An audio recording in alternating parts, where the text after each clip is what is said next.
יואו, זה שעמום. זה יום עצמאות זה? למה אין יותר משחקי ביצים? פשוט נורא.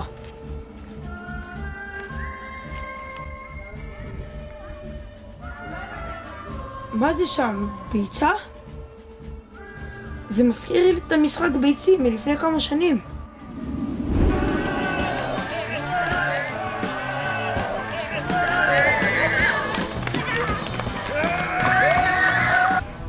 רגע, מה? איפה הביצה? אני לא מאמין. מה? דמיינתי?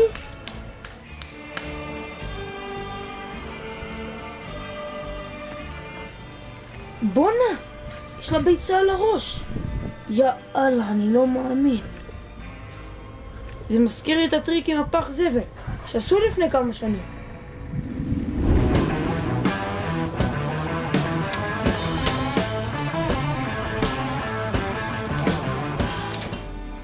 רגע, איפה הביצה?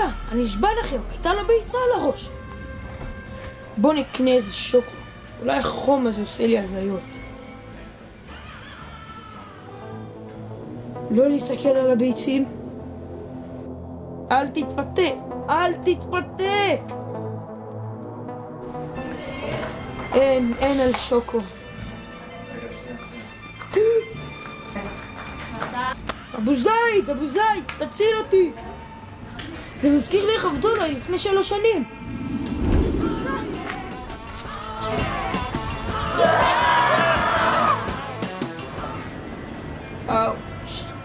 אבל נהיה כל כך משעמם ביום העצמאות.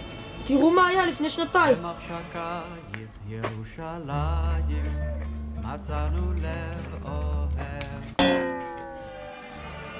ביזיון.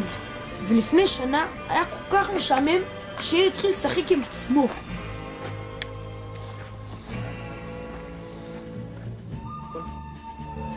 לא לחשוב על ביצים. אין פה ביצים. ביצים. משחק ביצים. חלאס, נמאס לי. השנה מגיע לנו משחק. השנה יהיה משחק. Por el camino del desierto, el viento me despeina, suave aroma de colita, una del aire, ella de lo lejos, una luz en tela, la idea de mezcal, te vi por en la noche, ella estaba a la entrada y la campana de sonar, y me dijo ya mismo, esto puedo del cielo. Ella encende una vela y nuestra de camino. Soy vos el corredor y yo te dije diciendo, Welcome to the Hotel California.